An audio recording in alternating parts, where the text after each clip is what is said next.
Welcome to the show. Hello, welcome to the show. Here we are. Thanks for joining us. I've just discovered that Curious George... Have you ever come across Curious George? I'm aware of him. It's a cartoon with a monkey and his owner. And their theme tune is literally... We might get YouTube copyright claims. Maybe. I want to say I was there first, but I wasn't. It would be a lie. But it was an independent creation. It won't stand up in court. No, never mind. So, yeah, we need a new theme tune. That's what that means. I'm kind of hoping that once we get the new interns, I'm sure you guys know we've got our interns starting soon, in September time. 6! Count them, 6! Yeah, I'm kind of hoping this is going to go to a slightly more professional level. Maybe. You know, yeah. So it would be hard to be less. Well, that's very true. That's very true. So. But yes, our studios, we're getting the soundproofing put in next week. Okay, yeah, that's all happening. So that's good. It could be only like 2 weeks away from having the LIVEcast in a studio space. Wow. Craziness. Wow. And yes, so our interns are coming to join us. We've got 2 from the States, 1 from New Zealand, 3 from the UK. And average age of like 26, which is extraordinary. And ancient, I know. So we've got like a videographer and an animator and people who are really comfortable in front of the camera, performing, poets, all kinds of people who want to come and really beef up our audio-visual game. Yeah, quite an eclectic bunch then. Yeah, and I think, I did the maths just this morning, that at a conservative estimate, I think with the man and woman power that we now have with the interns, we will have 5 times as much man and woman power to devote to media production as we've had with just you and me. So yeah, wowzers, that's pretty cool. We're not promising 5 times as many videos, but quality and quantity might slightly improve.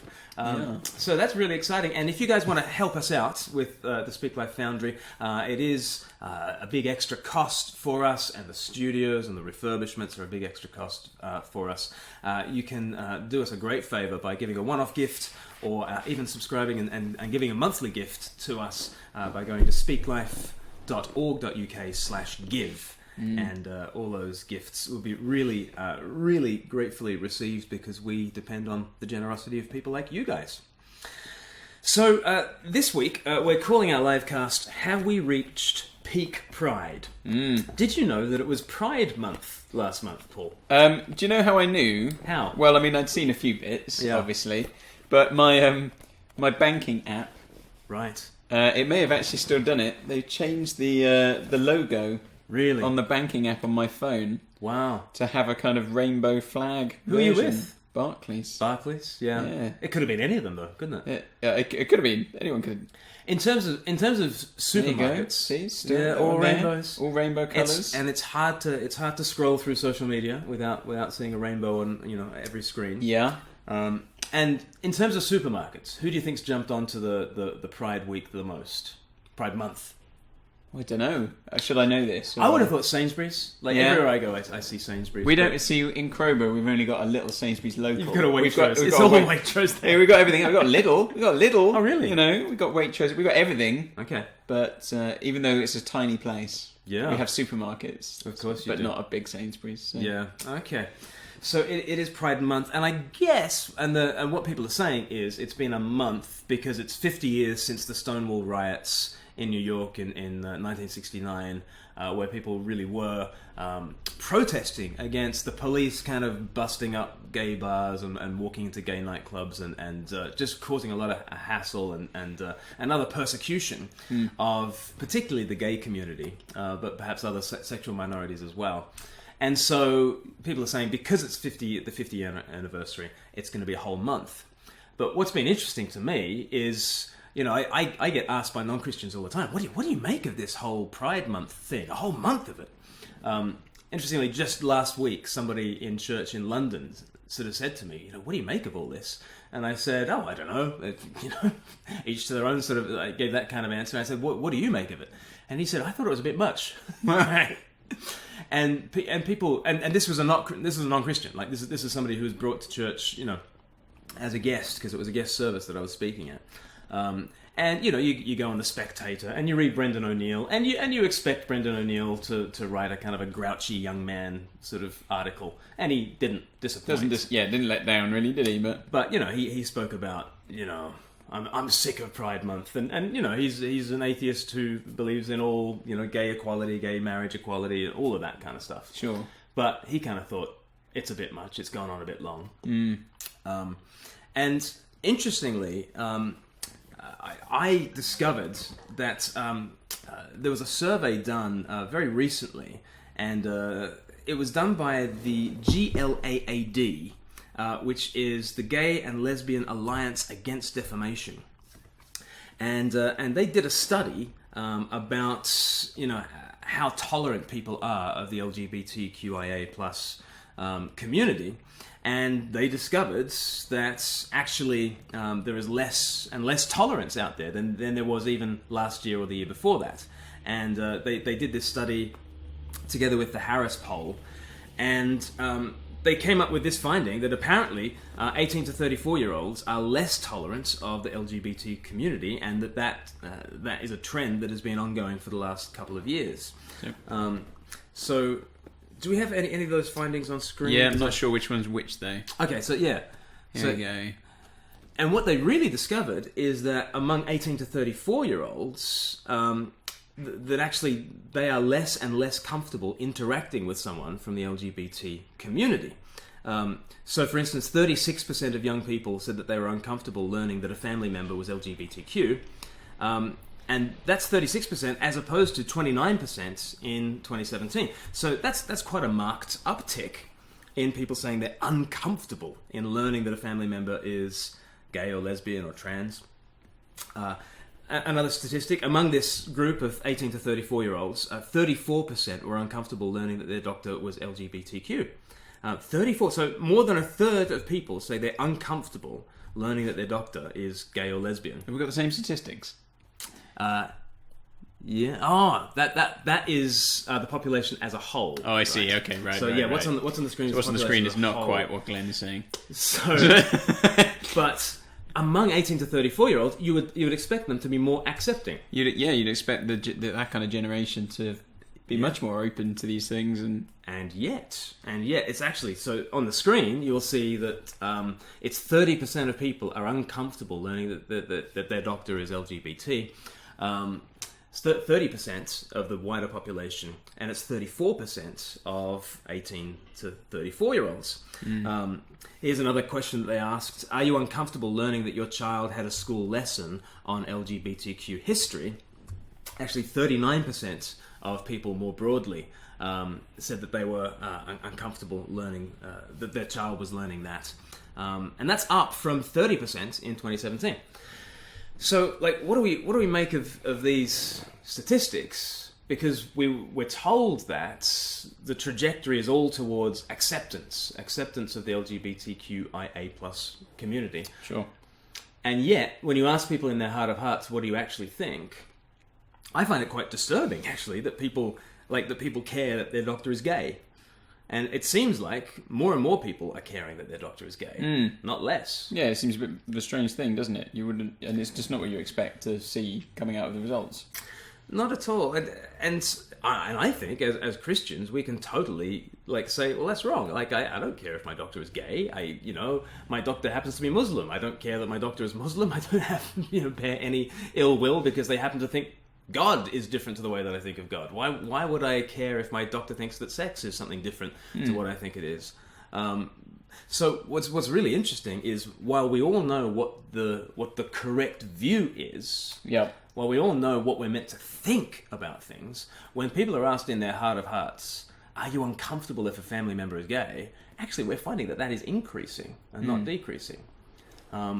What's going on with that? Well, I think there are a number of factors going on with that, but one factor is the organisation that has sponsored the survey. Now, they are the Gay and Lesbians against anti-gay discrimination. So they do have a vested interest in saying that there's homophobia out there, so please give us some more money. And that's just true of any any kind of organization like this, you know, if it's a Christian organization that wants to say that there's Christophobia out there, you know, there is an incentive there to say that there is a lot of Christophobia out there and to find every incidence of it and then to say, please give to our organization. So there is motivation here to find anti-gay discrimination. But I'm not saying that doesn't exist, because it does. Why else would there be these statistics? Well, I think one of the issues has been when it's LGB, you've got an alliance that kind of makes sense, because the lesbian, the gay, and the bisexual alliance tends to be of one mind on things and tends to say things like, "I was born that way." And they tend to think that gender is really important. So if you're lesbian, it's really important that your sexual partner is a woman, right? Because that's kind of what lesbianism kind of is. It's woman and woman, right? And so gender really, really matters, and being born that way has come to really, really matter. But as you progress along LGB and then you get to T, you're actually faced with something that's quite different to the lesbian, gay, bisexual alliance. You've got people saying, well, it doesn't matter how you were born. You might have a gender that was assigned to you at birth, but it doesn't matter how you were born. And gender is something that's quite fluid. So it is actually quite an unstable alliance that you've got there. And I think people are seeing that as trans rights activists are given more and more of a platform, I think a lot of people who are not particularly in the LGBT community are starting to say, oh, wait, hang on. This is kind of not what I thought LGB was. And then comes the T, and then comes the Q, and the I, and the A. And I do think that people are kind of reacting against that. So I think there is that factor going on, that actually the LGBT Rainbow Coalition is quite an unstable coalition. And you might not think that those particular sexual minorities belong together with one another. And because it's such a broad coalition, if people are unnerved by the developments in one of those members, then it tends to paint the whole coalition in a different light. So I think that's part of why there is less and less support, and there are fewer and fewer allies of the LGBT plus alliance.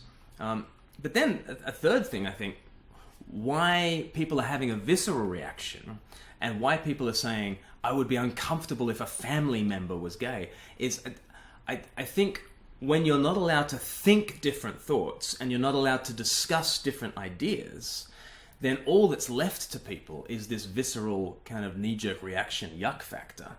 And people are expressing that yuck factor, which is homophobia. And let's be very clear, you know, if you're just uncomfortable because you've got a gay brother or something like that, I don't think that's a Christian thing at all. And homophobia at that level, there should be no place for it. But I do think, while ever we're not allowed to actually discuss what is marriage, what is sex, what are relationships for, what is family, if you're not allowed to have that discussion up here, what will go on in people's hearts of hearts will become unexamined. And in the darkness, there will fester a lot of unpleasant views, actually. And I think homophobia could be fostered by a top-down implementation of the orthodoxies that people ought to hold. And so what might be happening, I don't know, but what might be happening is, while ever the state and the culture is telling you to think in one way or another, that might actually drive other people's thoughts in this subterranean way, and people might actually begin to foster some views that are totally un-Christian. It's totally not Christian to care if your doctor is gay or not. And yet, when there is a whole month given over to LGBTQIA plus issues, people are not finding that homophobia goes away. Homophobia actually starts to flourish. And that's why sort of we've entitled today, Have We Reached Peak Pride? Because it seems like from the top down, there is the imposition of certain views. But society, when you ask individuals in their hearts of hearts, do you believe in what the government is saying? Do you believe in the way that the culture is going? More and more people are resisting that. And you cannot just infinitely try to take culture along with you in this top-down way, trying to force tolerance onto people. There will be a snapback, actually, because human nature is not infinitely elastic. And therefore, I wonder whether, in 2019, this is the peak for the Pride movement. That's not to say that the government won't take further and further steps to kind of impose views that are friendly to the LGBTQIA community, but it is that I don't think society in general will happily go along with it. And I think that's a bad thing, because I think there is such a thing as homophobia, and I think this study by the Harris poll brings out that homophobia. There's also homophobia.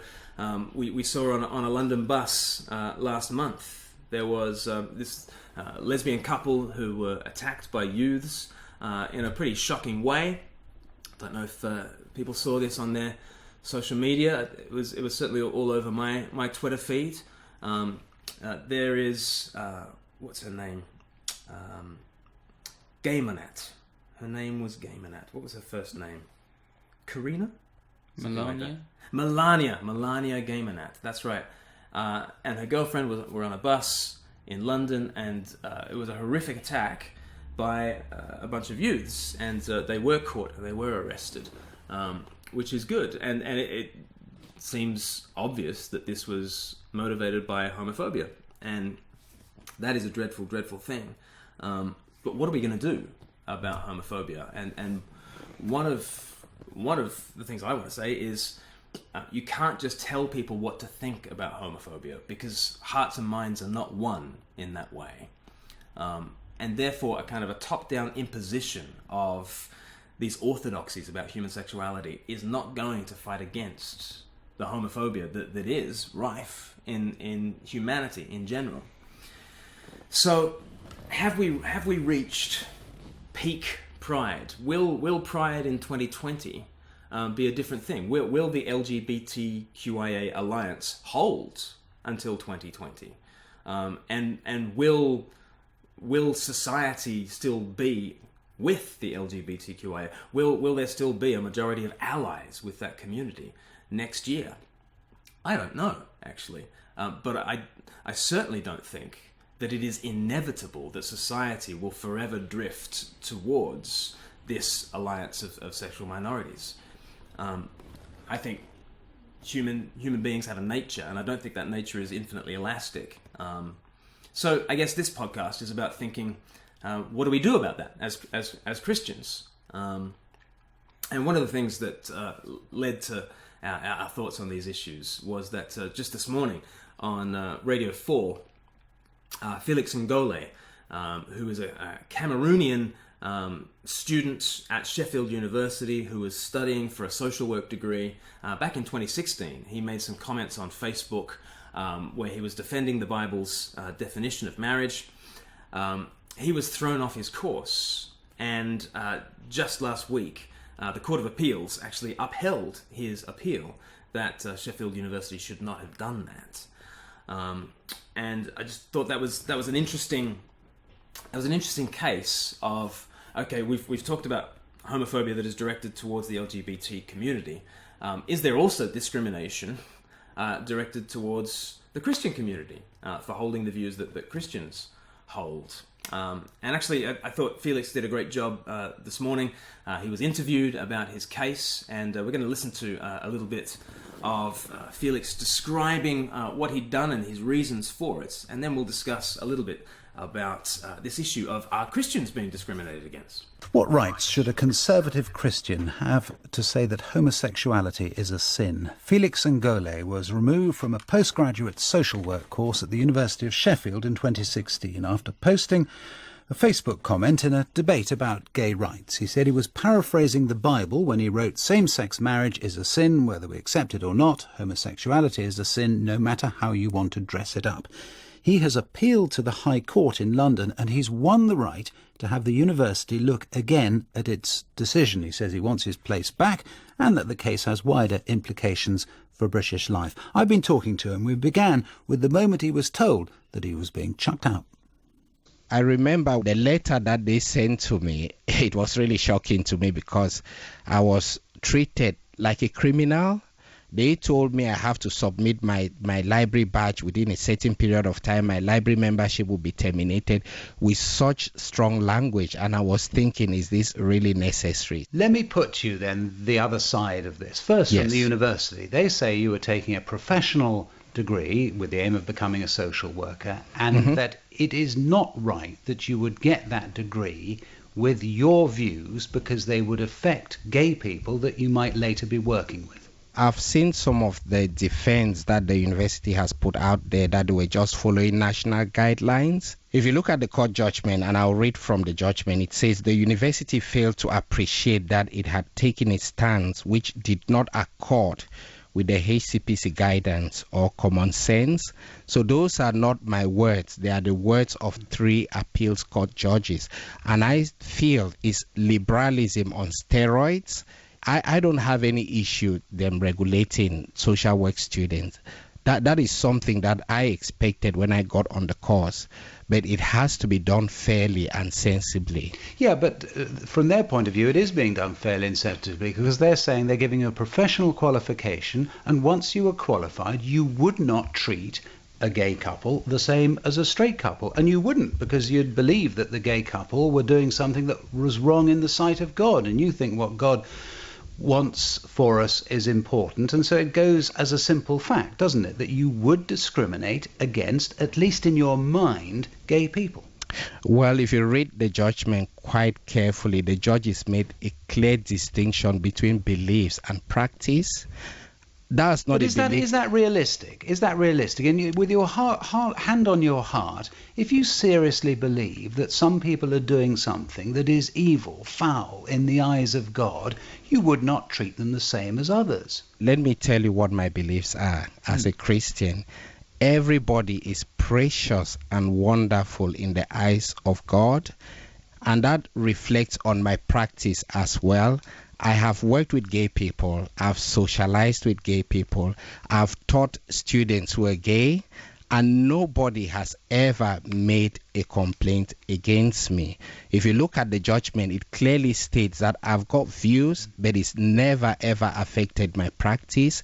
It is quite possible for someone to hold views and yet be professional. There are many people who don't. Yes, of course. Well, what about, is any view acceptable? Are you generally making the case that not just about your view on gay people, but anyone's view on any group of people, it doesn't matter, provided it's sincerely held and they say it doesn't affect what they do in practice? Well, it is not my views. It is what the Bible says. I want to draw a distinction between the two. Yes, although there are lots of, hang on a second, there are lots of people who, I mean, I absolutely accept that you're saying that, but of course there are lots of people who also read the Bible who think that it's not relevant in the modern era. So there is a difference of opinion. You can't just say because it's in the Bible then it's somehow not your view. It is your view as well, isn't it? Well, they are perfectly entitled to their interpretation of the Bible. The Bible is open to interpretation. There are people who will look at it and say there's nothing wrong with it. I'm a traditional Christian. I believe the Bible from Genesis to Revelation. I believe it is the Word of God. I believe it is true. Do you think those words from the judges might be directed at all of us more widely when it comes to socially conservative views? Because there are those who believe that social conservatives are under a lot more pressure than other people who have strong opinions in modern society. Well, I think that it has some wider application in terms of free speech and the way freedom of expression is regulated. I feel we live in a free and democratic society, and I feel because of this ruling, decision makers, they should be mindful and very, very careful when they make decisions that affect people. What should the university do now? My desire has always been to do social work. So I want to go back to the University of Sheffield. I want to complete my degree, but it's not all in my hands. It's up to the University of Sheffield to decide what they want to do, and we'll take it from there. Right, so there we go. That was Felix there. Felix speaking. I'm not sure if it was this. That was on the radio this morning, but I got the impression from what the interviewer said it was maybe a slightly older interview. Okay. And he spoke. Then he did speak to Peter Tatchell, who we'll hear from in a moment after that. The thing that struck me as I listened to that was the interviewer says, surely, if you believe these things, you would discriminate, at least in your mind. Yes, right. And I just think, to me, that just seems crazy, doesn't it? That they're saying you've not actually done anything yet, but you might discriminate in your head, right? Regardless of what that does, right? Yes. In reality, outside of your thought process, you would be discriminating in your head. Therefore, bang, let's get rid of you. The thing is, we all discriminate in our head, right? About everything, all kinds of things, including Radio 4 presenters.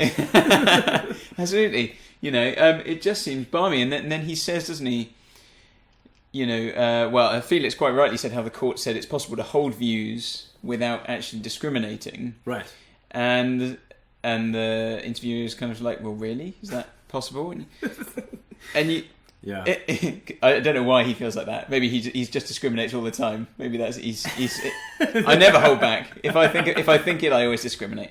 But the thing that came to my mind immediately was like, well, if I was a doctor, yes, working in an A&E department, yes, I can imagine in my mind I would have quite a lot of disdain and very little time for the people coming in who were drunk and who'd injured themselves through their own basically sinful lifestyles, who'd made their bodies unwell through things that have been avoidable, but basically they've just been doing things which are wrong in God's eyes over the years. I would, in my mind, I'd be thinking, you brought this on yourself. It's your fault, and you're taking up, people who are sick. By no means, through no wrongdoing of their own, are getting put to the back of the queue because of you guys and stuff. But you're a doctor, you do your job, right? You don't discriminate, even if in your head you're going, who's this plum who's come in at 3 a.m. Having fallen down some stairs, because he was tanked up, And if it could be shown that you, in your actions, discriminate against people, then that's a different thing altogether. Exactly. But I'm saying people do that day in, day out. Day in, day out, people do that. Or like you think about the example where the famous example was it the guy who was a driver. The guy one of the Westminster Bridge guys, who then got shot, and a doctor was like helping the guy who had just run people over. And I can imagine if you asked him, "What do you think of him?"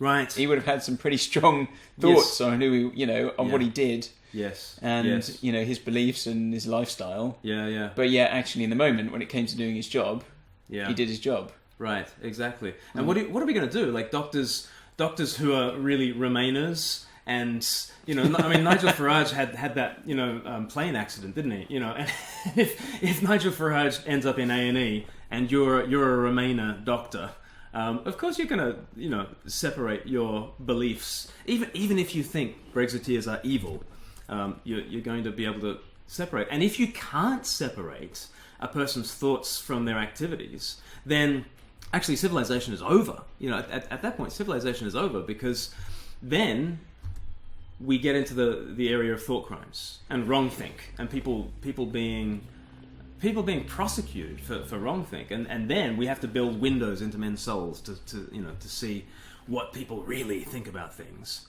So the Court of Appeal was absolutely right to uphold this and to basically say to people, there must be a distinction between what people think in their heads and how they treat one another. And then if you want to punish a certain kind of thought because you think that thought must lead to action X, then who's in charge of thinking which actions are flowing from which thoughts? Because I might think, well, surely a Buddhist who is a vegetarian should never be in any position of authority over meat eaters, because they think meat is murder. And so obviously they're going to discriminate against me as a carnivore. Right. Yeah. Oh, there's no chance that I could have a safe operation under a Buddhist because I happen to be a carnivore, so surely they'll just let the knife slip. Nobody thinks that. I don't think that, because I think the Buddhist is able to think one thing about reality, and there's a whole big, cosmic circle of life, and therefore I personally don't eat meat. And it moves us all. They can think that and still treat carnivores perfectly, acceptably. And surely it's the case that Christians can have a certain vision of the circle of life and all cosmic reality is a romance, and they think that sex belongs within marriage between a man and a woman, and yet they can treat people who think differently with perfect, professionalism. Yeah. But unless you can say that, it's like bye-bye civilization. It really is.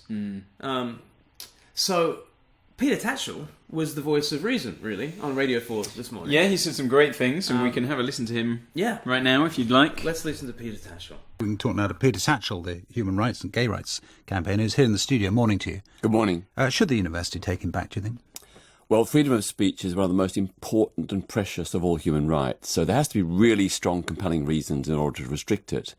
And in this case, the university essentially said that because Mr. Angola holds a particular point of view, and this point of view might lead to him to discriminate when he became a social worker, that the dismissal was fair and just. Now, I think it's really a bit excessive to say that someone should be dismissed from a course on the basis of what they might subsequently do. Really, you accept his point, do you, that he would be able to separate what he thought about people from what he actually did when it came to practice of social work?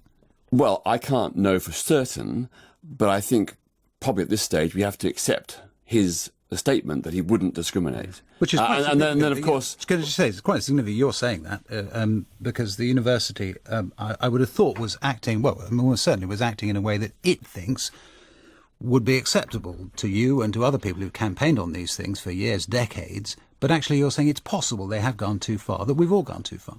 Well, I'm certain the university acted in the right way. So, for example, I guess they were concerned that if, as a social worker, Mr. Angola was dealing with a gay couple who wanted to adopt a child, that he might rule against them or not treat them fairly. He might judge them more harshly. That's entirely understandable, but it's based on a presumption of what he might do, not what he's actually done. And I think that's a very dangerous route to go down. Right, so universities, and as Mr. Angola said, this is a wider thing than just with him. Universities, even those universities where it is a professional course, so he's not studying, English literature or something, he's studying something with a professional course where he will come into contact with people. Even in those cases, you're saying wait and see how it happens in practice. Yeah, I think it is perfectly possible that a person can hold a deep religious view that homosexuality is wrong, such as my own mother, but she would never ever discriminate against a gay person. I know that from experience, and it's quite possible that Mr. Angola is one such Christian, that he holds a view that homosexuality is wrong, but he would not discriminate. And I think in a free society, we have to make that distinction and allow space for those kind of people. Peter Tatchell, thank you very much. That is so good. I think I'm going to be quoting Peter Tatchell for the next year or so. Absolutely. Yeah. Yeah, just really helpful stuff, very clear to the point. Basically makes the same kind of case. Mm-hmm. The things we've just been talking about. It is possible to hold views without actually discriminating in actions, and referencing his own mother as a case in point. And also, I think what he says as well, the things against Felix are based on a presumption rather than anything he's actually done, which is a very dangerous road to go down. So right, yeah, I know what you think, and therefore I know what you're going to do. Yeah, that's what a horrifying trajectory that would put us on. It reminds me very much of the stuff we saw a few weeks ago with John Cleese. Right. It's not about what he's done; it's about what we think he was thinking. Yeah. Yeah. And that's the danger with all these kinds of thought crimes, is that it's all in the eye of the beholder, and so who do we want to give the power to say that X thought leads to Y action? I don't trust the state. Even if there was a Christian involved in the state, I don't trust anyone to make those kinds of calls. Let's be judged on what people actually do, not on thought crimes. But I just thought Peter Tatchell was brilliant about saying, look, we can disagree on this and still love each other and still and still treat each other well, which was kind of one of the things we tried to get across with our Thorny Question video from last year. Why are Christians so weird about sex? That was really our attempt to say, look, we don't think we'll convince you necessarily if you don't happen to be a Christian, but can we at least lay out the Christian position, show you that it does not come from any knee-jerk yuck factor, but that it is a thought-through vision of all reality that is based on love? Can we just show you that and stop the shrieking and stop the imputation and the impugning of motives on the other side? And can't we all just get along and talk about this love-based view for sex and marriage? So if I've ever got 5 minutes with somebody and they say, okay, explain to me how Christians do think about gay people and about sex in general, here's the sorts of things that we might say. Today we're going to have a frank and mature conversation about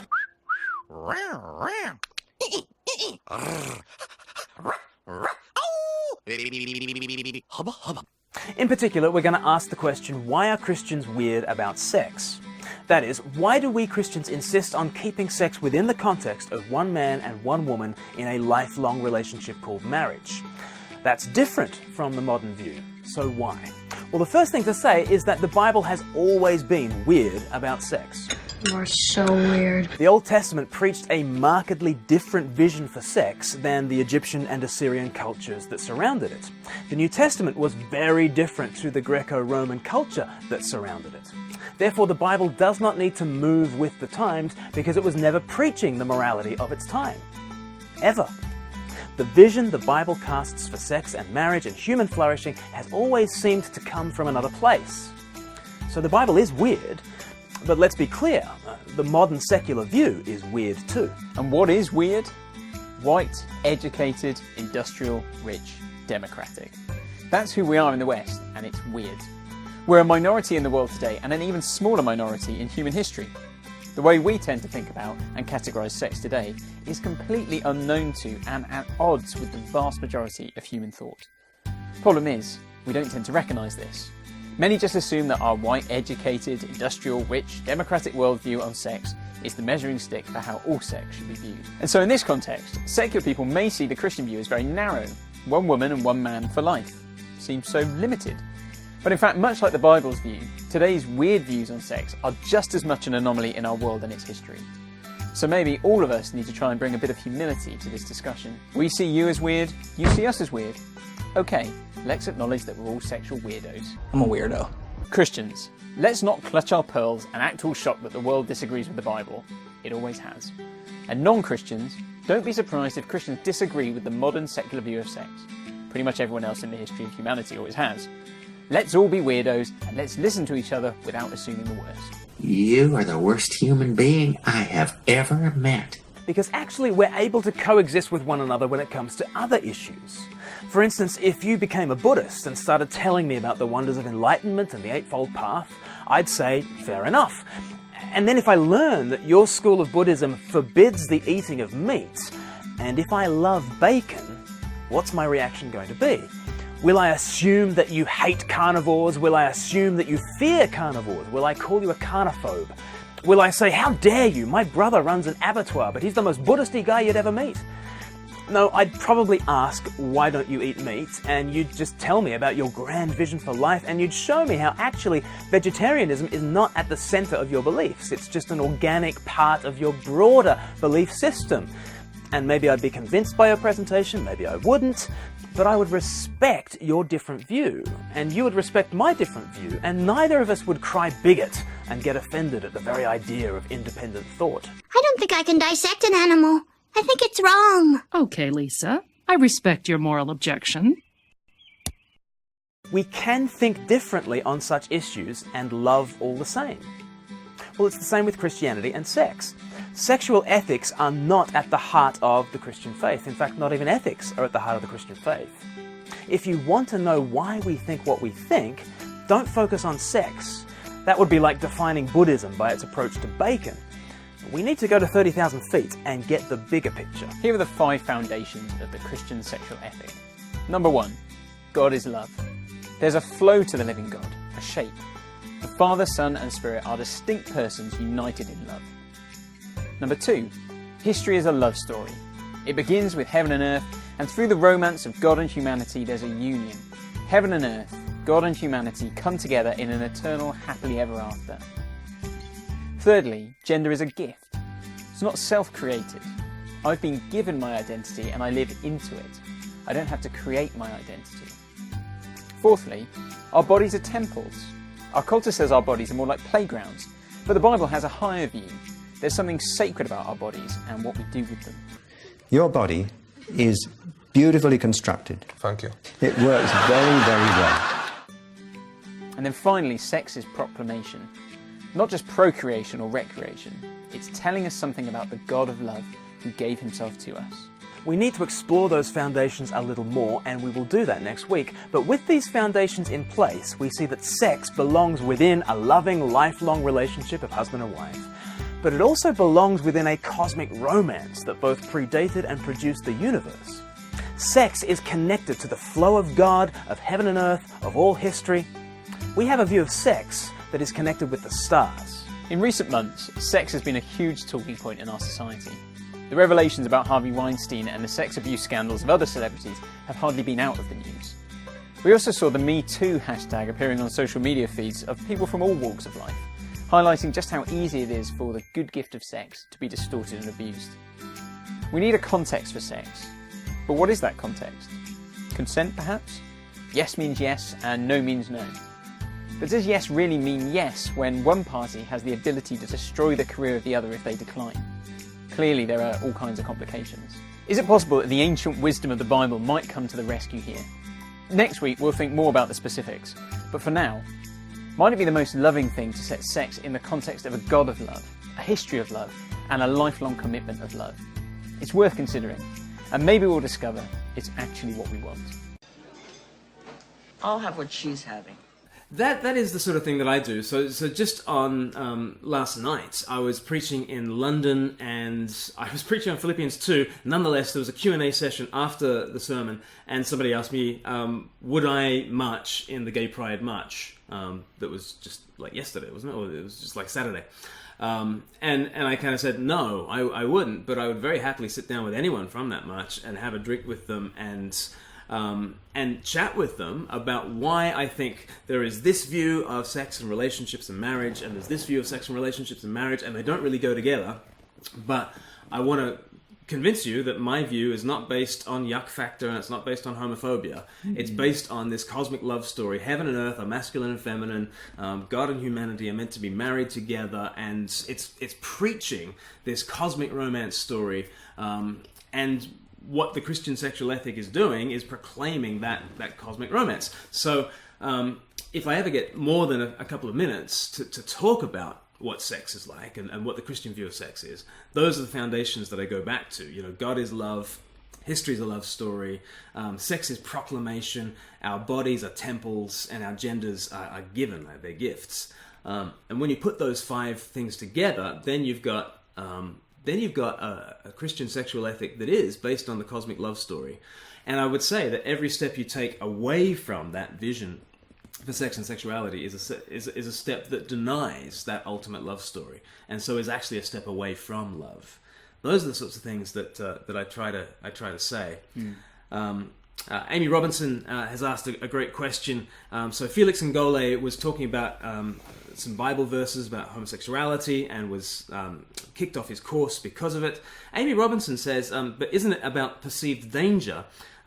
In principle, I agree that people can hold views without discriminating, but in practice, if somebody talked on Facebook about what a good idea it is to hit children, I probably wouldn't ask them to babysit my kids.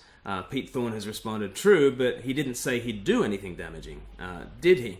So I do think that the analogy would be more like, I believe in physical discipline.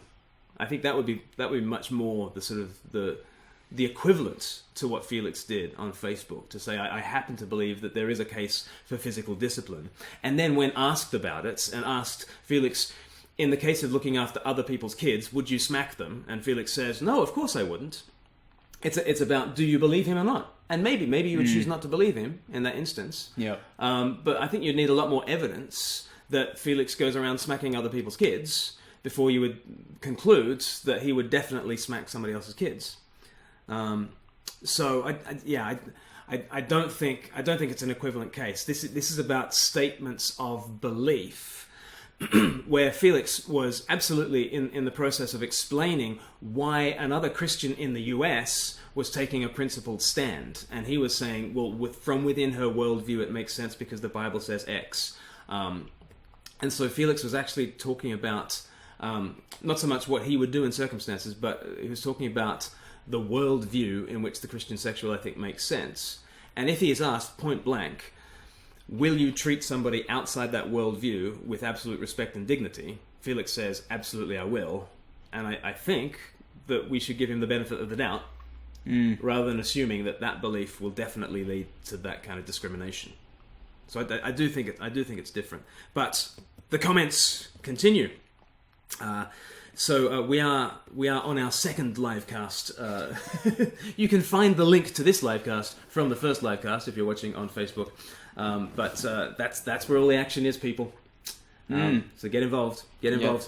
And I've also put on that comment stream the second in that series of thorny questions, that second video, Why Does God Care About Our Sex Lives? And so that really goes into those 5 foundations for sex that I mentioned earlier. And I do think it's worth checking out. But before there are any more catastrophes in the technical arena, do you think we should bow out gracefully? Well, yeah, as gracefully as we can at this stage, probably. Yeah. But yeah, overall, there is such a thing as homophobia, and any kind of violence against the gay community or transgender community or whatever is absolutely excluded, not only on the basis of our humanity, but on the basis of the Bible itself. And I fear that homophobia will be on the rise as people try to force beliefs on a culture that is not perhaps ready for them. And so perhaps trans activists, etc., might be having the opposite effect of the effect that they hope to have. But let's therefore not try to force people's views, either force them through violence, that is absolutely outlawed and should never happen. But let's not just try to force them by legislation either. Hearts and minds need to be one. And therefore, we need to, in Glenn Harrison's words, tell a better story about where sex and marriage and family fits together. And I think Christians have the gold standard love story to proclaim to the world. And if it is heard on its own terms, I think it beats the spots off every other story about where sex and marriage and relationships fit together. That will be my final word on the matter. Great. For now. All right, God bless, guys, and see you next week. Take care, everyone. See you. Bye.